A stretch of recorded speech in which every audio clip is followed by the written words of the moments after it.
I'd like to show off a few deformers that have been written with the Maya API. The first is a slide deformer, which is takes points and slides them around a piece of NURBS geometry based on the U and the V. I have a control here that's multiplying those U and V values, so and this can be animated. The second plugin is curved weights, which can be used with any Maya node. In this case, it's being used with this slide deformer.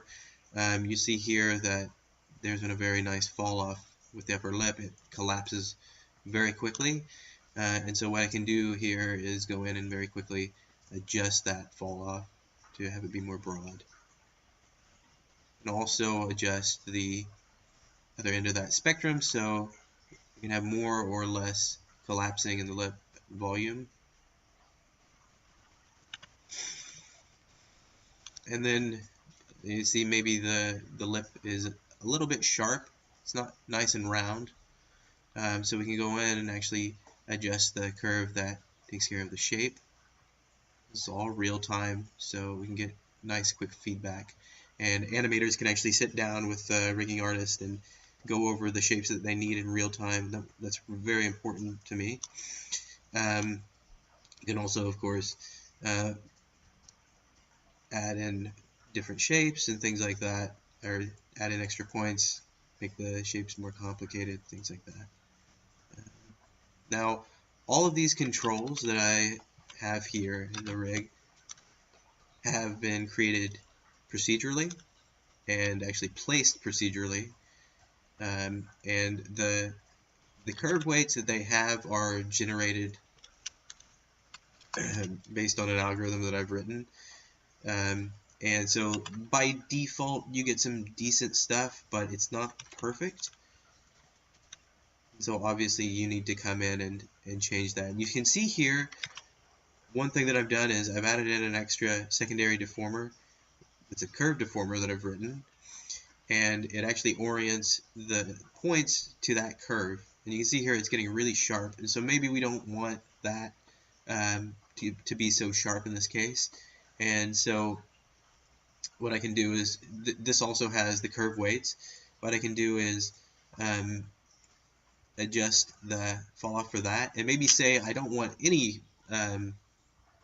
orientation around that curve. So I'm just going to take the weights off, and you can see here everything lines up nice and straight. And maybe that's going to be better for this control. Also, the control, it's very sharp here.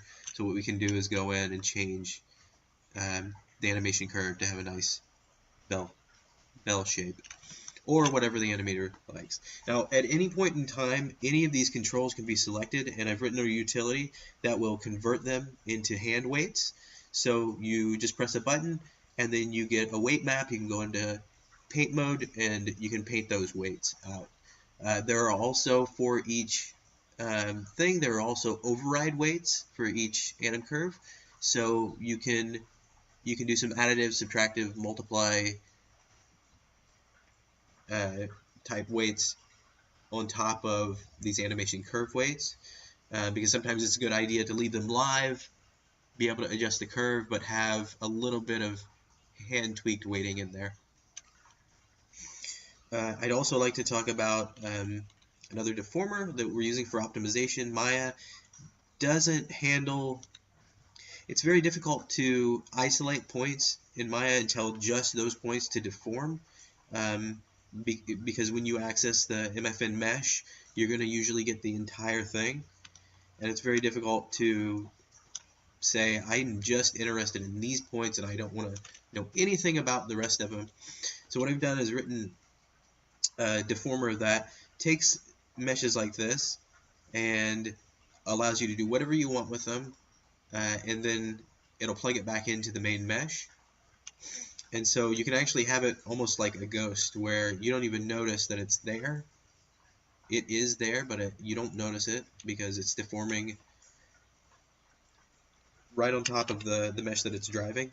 And so you can have this nice kind of invisible type of a thing going on. But then if you need to, you can go in and you can actually tweak it by hand.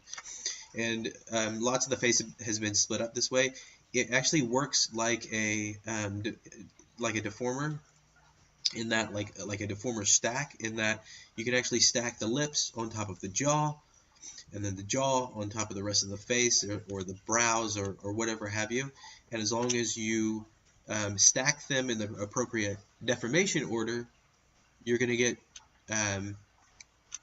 you're not going to have double transforms. You're going to actually have a really nice face rig where the jaw opens and the lip is still, the lip is then in jaw space, but it still has a nice deformation of the lip and everything else.